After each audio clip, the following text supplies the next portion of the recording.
Just to have you say your name. Hi, I'm Louise McKeon Belt. And how did you get involved with Missouri Coalition? And was it a specific issue that got you involved? The issue that got me involved was chemical fertilizer on lawns. And this was about an article I had written and was published in the Organic Gardening magazine. And this, I think, probably in 1964. And then came 1969, because I'd always been trying to find compost, and I found some in Belleville, Illinois. And I had a man came over, dumped it on the end of my driveway. So I would put winter exercise is great, something to do in the wintertime outside. Take the shovel and take the wheelbarrow and fill it, and then take it and dump it on the lawn. And about every four or 5 feet, I've dumped another wheelbarrow. I'd take a rake and I'd rake it out. And there, certainly my lawn greened up nicely in the spring, no chemicals, and it became nice and thick and green and good the rest of the year. So the other thing was meeting Louise Green.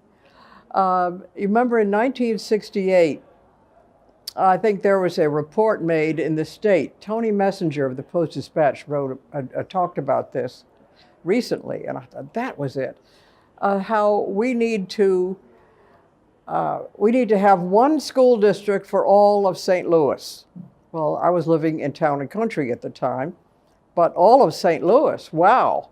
All right, how are we going to do that? How are we going to get the people at the local schools in the city on the same page with their coursework out here in the county? Well, we couldn't do a lot, but we could do something. Louise went to be a teacher in a city school, and I went to be a once a week person who came down to talk great books to the children at the Dunbar School in the 5th grade. So I did that, and these were all blacks. Was me. I was the only white face in the room, and I would just try to explain the meanings of the words. Well, Louise's husband, Louis, found out that my husband was a geology professor at St. Louis U, and he was very interested in talking to him. So we got to know each other. And then they invited us to dinner at this first meeting of the Coalition of the Environment, which was at the Missouri Botanical Garden. There's a building there that had all glass walls, and we were in there having dinner. Leo Dry, Louis Green, and I don't know, about 30, 40, 50 people. And of course, the Peter Raven from the Botanical Garden. So we were all talking about how necessary it is for people to get involved in protecting the environment in different ways. So I said, yes, we've got to do this. I ended up becoming editor of the Alert, the Coalition for the Environment's new newsletter. So I wrote a lot of the articles, and I did that. I also went around giving speeches to women's clubs on recycling. And I think I gave about 50 of them for between 1973 and 77.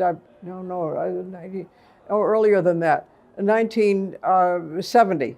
70 up until about 75. I gave about 50 talks.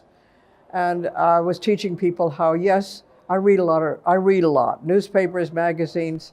So I would put them all in the back of my car. And then when there was too much in the back of the station wagon, take them down to Federal Paper Stock in the city and try to sell them. Well, that depended on the market. Sometime we could. So that's what I did. And so I gave it these speeches. I told other people they could do this too. Because I had asked my trash man if he could recycle the paper, and he wouldn't do it. So I said, oh, all right. So that went on to encourage people to start recycling their own stuff. I helped with the Kirkwood recycling, a program set up by, oh goodness, there's the wonderful Kirkwood, a councilman. So that got done. And he also took not only newspapers, but cans and glass. So the big question was, how do we separate out the tin cans from the aluminum cans? You could sell the aluminum cans. The tin cans, maybe they didn't want them. They had a little magnet on a string, and that was set up there so you could tell people that just you don't know which bin to put it in, check with the magnet, it'll tell you. It was just kind of useful stuff for a let's see how this works kind of situation. Well, that went on, and then came the '73 flood, which really was bad in the city of St. Louis. And at that point, Charlie, my husband, really got involved in that. He was at that point teaching environmental geology at St. Louis U, the first person to teach that course. So at that point, Louis Green had to find a speaker for the annual meeting for the Coalition for the Environment. And he talked to Aldo Leopold, you know, the Sand County Almanac, who said, I have a son who's interested in hydrology. So Aldo Leopold's son came down, and he and Charlie and Louis Green went around the rivers talking about, you know, finding out what happened because of this flood, what's going on. And so he gave the speech to the annual meeting that night. And he's the one, by the way, who wrote up his father's magazine articles and turned them into a book that we've all read, the Sand County Almanac. So you got involved it sounds like from the very beginning. Oh, yeah. And recycling and composting and those recycling and composting. And to me, Charlie was hit by a car, and he died in '96, the same day a car hit him. So, hit him right there in Frontenac, Ladue, and in Ladue. They got him to the hospital right away, but he didn't make it. So now it was up to me.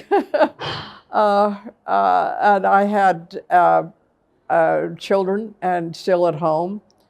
And now I had a daughter whose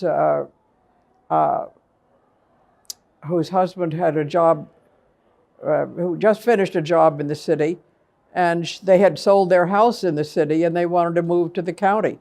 So they came in and lived with us for a while. And it was great. I realized I have a daughter and a son-in-law in the basement. She's a nurse. I've got a handicapped son. She can help me, help him without. So then we decided she was pregnant now with number 7.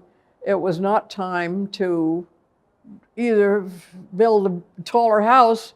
Well, we couldn't garden in the backyard then because the shade. So, all right, forget the ranch house. We're going to have to find something out in the county. So we found something in Wildwood. We found land, and we built a house. I bought the land, we built a house, and we are still there. And now Wildwood is named as the best place in Missouri to raise a family. Sure. So since that time when you started, so just really quickly, so can you sort of tell us, what do you see as some of the most significant issues that the Missouri Coalition for the Environment has worked on over the past 50 years? Can you just sort of talk about I think keeping the water clean, keeping the air clean. Louis Green was on that air commission. I did volunteer work with the Lung Association for a while. Acid rain was the problem then. So we just did whatever came up. But it seemed that St. Louis, where we are, the 3 rivers, the Illinois, the Missouri, and the Mississippi, all coming down here. It was, to me, the most important thing was to protect floodplains. So actually, I gave Charlie's IRA to St. Louis U in 2 years for floodplain studies. And I do this myself. I am a supervisor for the St. Louis County Soil and Water Conservation District. That was something that I started in 2010. And so since then, I've begun pushing this whole idea of making the soil more absorbent of water.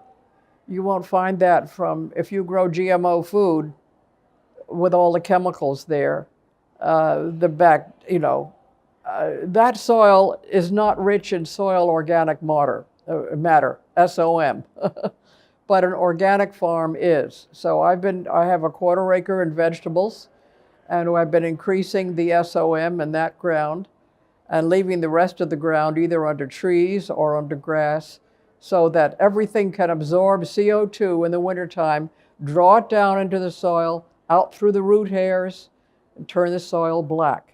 That's where our carbon dioxide should be.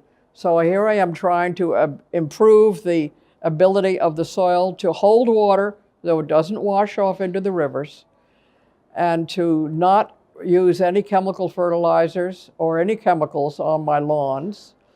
All that is just compost. Sure. Basically old leaves that I let sit for a couple years and then put on the ground. They turn black, so does the soil. Perfect. So I just have a couple of more quick questions. So what would you say is the most important accomplishment that the Missouri Coalition for the Environment over the last 50 years? What is MCE's biggest accomplishment in your mind? Well, I compare them to the rest of the country.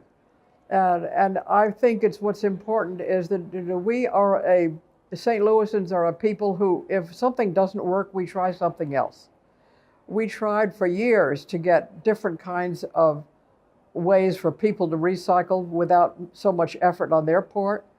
And you have to realize that St. Louis County, or St. Louis, has it was University City, St. Louis County, the first ordinance in the country that had curbside recycling.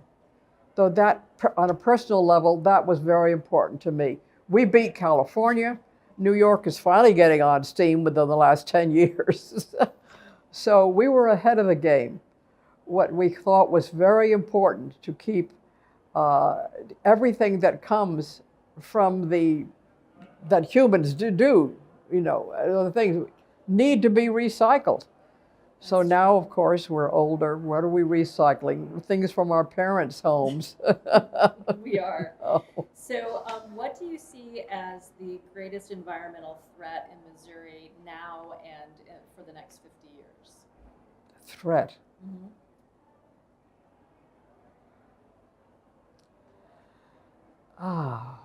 What kind of threat? So the greatest environmental threat that we're sort of facing and sort of up against today so it could be two answers. It could be what it is today and Yeah. what you think it will be.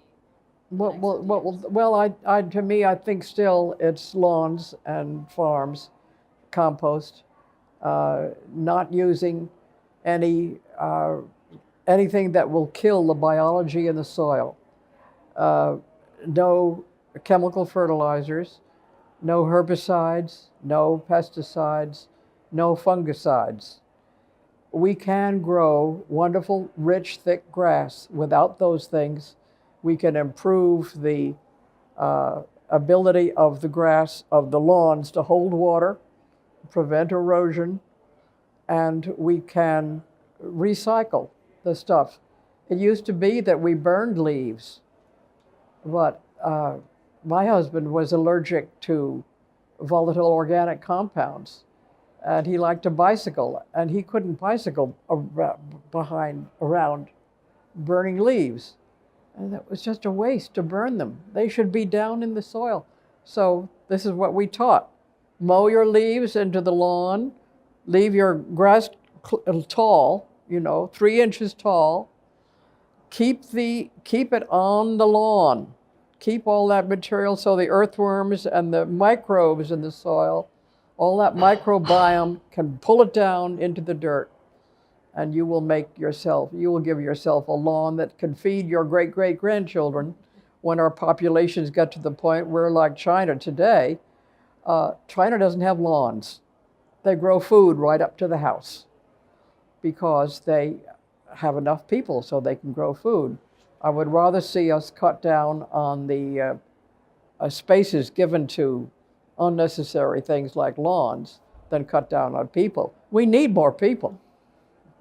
We're not like California. We're St. Louis. We're in the middle of the country. That's awesome. Thank you. Is there anything you wanted to ask? Awesome. Thank You you liked it, Eric? so much. Good. Thanks for Good. everything that you